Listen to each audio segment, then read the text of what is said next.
An eviction moratorium ending today, with House lawmakers on Friday failing to pass a bill to extend the moratorium even for a few months and sending many renters into a panic. The uncertainty affecting renters across the country, from a single mom in Utah. It's a horrible feeling as a parent. No parent wants to be in that position, not to be able to tell their kids what the answer is going to be. To an unemployed woman in New Orleans. And I applied for rental assistance the end of February because I didn't have a job. The end of relief has renters scared and some in Congress fuming. We're here because people need to be housed, and we need to do our job, and we're not leaving until this job is finished. Representatives Alexandria Ocasio-Cortez of New York and Cori Bush of Missouri sat in on the steps of Congress, demanding action from their now adjourned colleagues. Estimated 7 million Americans that are currently at risk for eviction, and Congress decided to leave town for not just for the weekend, but for 7 weeks. 7 weeks.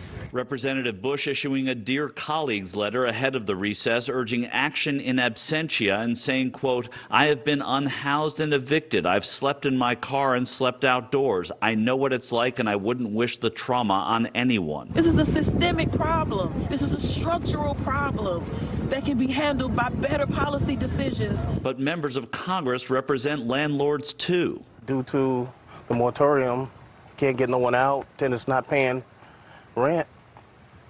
Uncle Sam still wants his money on taxes. There are some Democrats who have raised concerns about that and how a continued moratorium would financially impact those folks. And they're saying that these concerns have been what torpedoed any chance of extending the moratorium.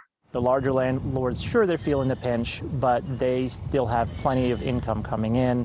The smaller guys, if they only have 2 or 3 rental houses and 2 or 3 rental houses aren't paying any rent whatsoever, they're scared they're going to lose their retirement or they're losing all of their income. New York Magazine contributing political reporter Ben Jacobs doesn't see emergency legislation going anywhere. Congress is dealing with so many other major moving parts around infrastructure, around voting rights, and it seems that there's no chance for anything to happen.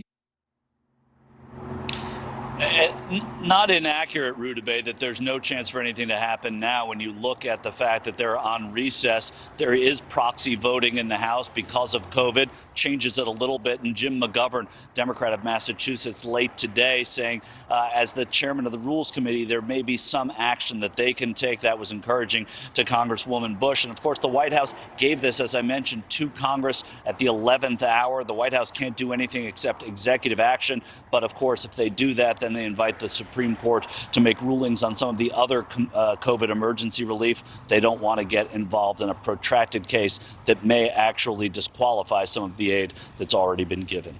Rudabeh?